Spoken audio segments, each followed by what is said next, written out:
Mi queridísimo amado Avedaño, mi querido amigo, se respira aire de tranquilidad aquí en los États-Unis. Sí, pero en También Palacio demorado Nacional. como Michelle Obama, ¿no? Chale. En Palacio Nacional no creo que estén muy tranquilos ni muy contentos, porque se va uno de los principales amigos del presidente de la República, el único que lo hizo salir de su cueva y viajar en aviones a los Estados Unidos. Con transbordo en la estación Valderas de ahí del metro de Atlanta para llegar a Washington.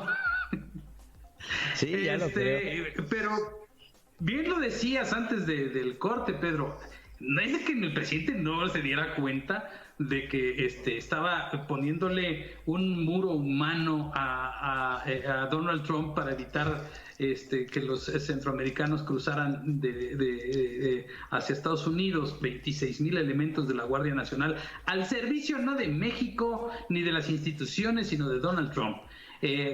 Quiero que te vengas para acá, para que hagamos un spot para mi campaña, lánzate para acá. No lo reconozcas. O sea, todo esto sí va a tener consecuencias, pero va a tener consecuencias de otro tipo. No vamos a ver, o sea, no te imaginas a Joe Biden tuiteando cosas sobre México, por el amor de Dios, eso no va a pasar.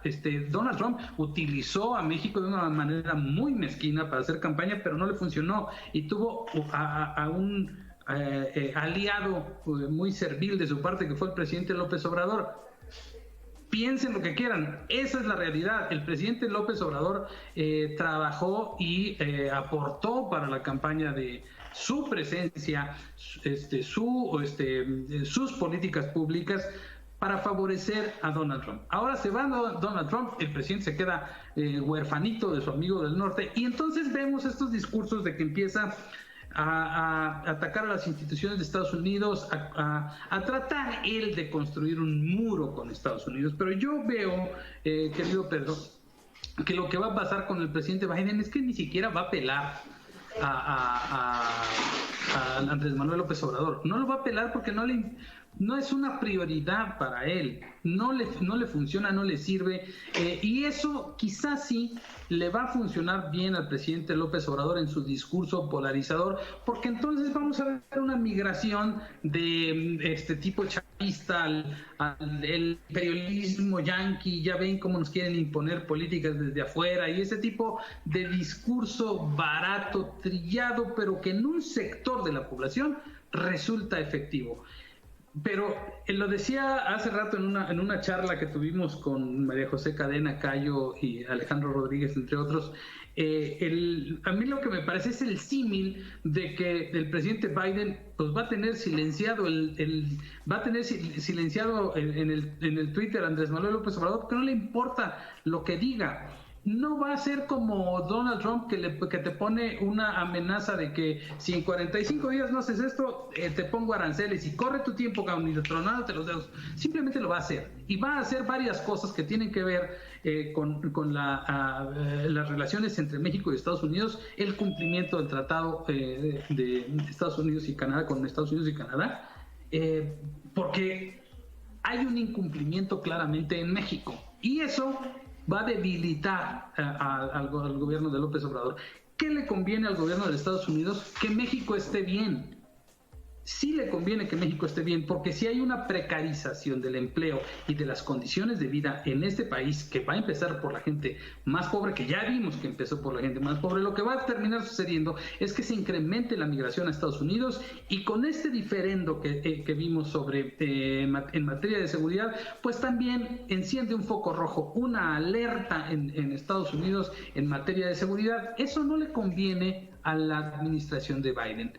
Lo que yo creo que va a pasar es que sí se van a enfriar un poco las relaciones entre México y Estados Unidos, y el presidente López Obrador va a poder gritar y decir y cacarear lo que quiera, pero la relación con Estados Unidos va a ser una relación al estilo de Biden, muy formal, muy apegada a los acuerdos, y si le gusta al presidente de México, qué bueno, y si no le gusta, ni modo, los va a tener que cumplir por las buenas o por las malas. Entonces, me parece que lo que vamos a ver es un discurso López Obradorista muy distinto al que vimos con Trump, porque aunque pareciera paradójico, pues entre estos dos no había una relación de ideología política, sino más bien de usos y costumbres. Dos personajes autoritarios, populistas e incendiarios, como lo vimos en el caso del Capitolio, y lo que vamos a ver para México son mejores oportunidades, porque si Biden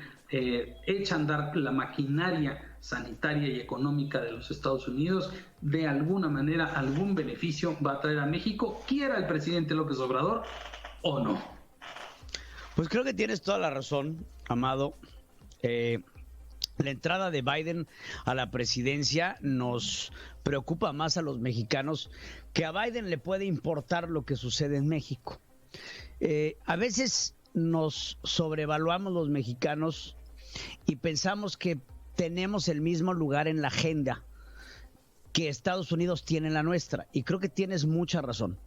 En la agenda de los Estados Unidos, México estará dentro de uno de los puntos de los 150 que hay sobre la mesa. No es de los primordiales, no es de los más importantes. Estados Unidos tiene relaciones con muchos países latinoamericanos. Por supuesto, México es el más grande y el más importante de ellos. Sin embargo, comercial, política, económicamente, México no tiene los números para pintar en el panorama norteamericano en el sentido de una amenaza, ya que lo que no consigue de nosotros bien lo puede conseguir de algún otro país latinoamericano. ¿Qué le manda México a Estados Unidos? Frutas, verduras, legumbres, maíz, jitomate, aguacate. Ahora, si no es el aguacate, no es mexicano, es persa, ¿eh?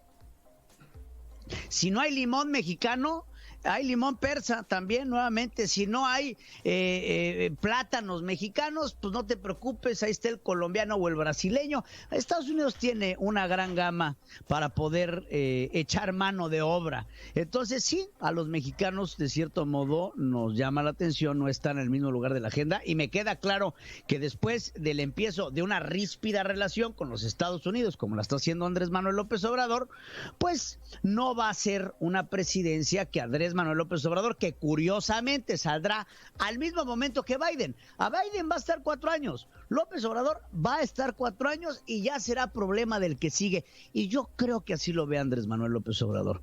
Andrés Manuel dice, pues bueno, pues ya ahora sí que de lo perdido lo que aparezca, pero también veo al presidente de México haciendo lazos con China y con Rusia.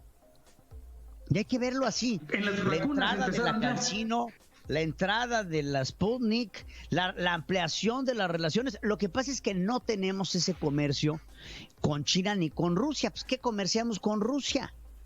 Nada. Si acaso les mandamos 5 salsas valentinas al año. Si acaso. Si acaso. Ahora, ¿para qué le puede servir Rusia a México? Y lo platicábamos el otro día. Rusia tiene un interés importantísimo en hidrocarburos. Acabó con Siria, Amado. Acabó con Ucrania, carnal. Se lo secó todo, en gas y en petróleo. ¿Por qué creen que aguantó tanto el presidente Bashar al-Assad? Porque tenía a los rusos atrás. Ahora, ¿México qué le puede ofrecer a Rusia? Pues petróleo. Rusia no se va a echar sus reservas en Siberia por satisfacer, porque Estados Unidos no se ha echado sus reservas en Alaska. Ellos tienen que mantener eso ahí. Ahora, ¿qué le pueden ofrecer a los chinos? Pues el envío de fayuca, y la fayuca tiene que entrar por algún lado al continente americano. Claro. Y ese comercio chino entrará por México para eventualmente, apoyado de un acuerdo de comercio, entrar a los Estados Unidos, si es que Estados Unidos continúa con una guerra comercial. Entonces es aquí en donde esta alianza geoestratégica, geopolítica y geoeconómica le da a México, como traspatio de los Estados Unidos, un punto importante para estos otros 2 países asiáticos que representan, aparte de todo, el poderío del socialpopulismo. Lo único que no creo que quiera permitir el presidente Biden es que México se convierta en un problema migratorio y de seguridad para su frontera, que es la más grande del mundo. Eso creo que teniéndose eso seguro, si México dice ya no queremos TEMEC, vamos a negociar con los rusos o con los chinos o con quien sea, a mí como Estados Unidos me tiene sin cuidado. Pero México está empezando a hacer un dolorcito de estómago. Si ese dolor se pasa a la ingle y posteriormente al no me cuentes, en ese problema Estados Unidos sí se va a decir, oye, espérate tantito. Ahorita México es un dolor de estómago para los norteamericanos. Porque Andrés Manuel se va en contra de Estados Unidos, se avienta el tema de Cienfuegos, denosta la DEA. Claro, Gertz Manero dice, y vamos a demandar en instancias internacionales. Y hoy Andrés Manuel se echó para atrás. Licho achí. Pues sí. No.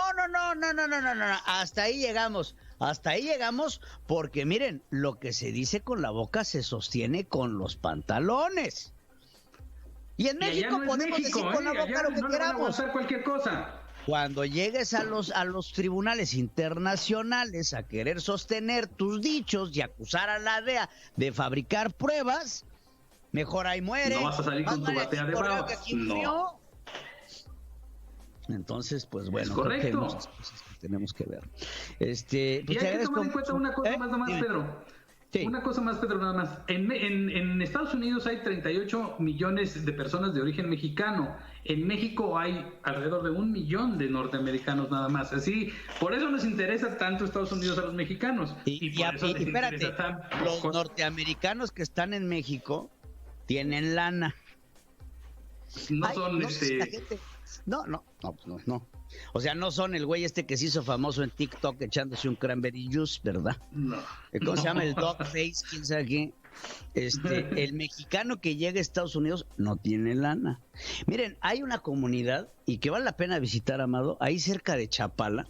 Luego te voy a decir cómo se llama que es la comunidad, es el enclave de norteamericanos más importante fuera de los Estados Unidos. ¿Es Ajijic? Creo que sí puede ser Ajijic, que es donde está, tiene más gringos que San Miguel de Allende, Sí. Mira que en San Miguel de Allende ya se habla bastante. O sea, tiene más, creo que sí es Ajijic, que es ahí en Jalisco. Sí, está al lado del lago de Chapala. Al lado de Chapala.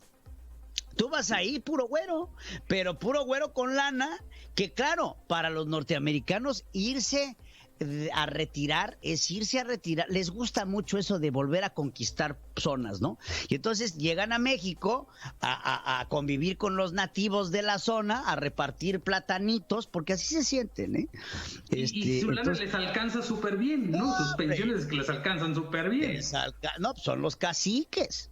Son los caciques. Y aparte, con pensiones importantes de tractorista, ¿eh? No crees que estamos hablando de los descendientes de Jeff Bezos, no. Estamos hablando del tractorista de Walmart que se decidió retirar con 60, 70 mil dólares al año de ganancias.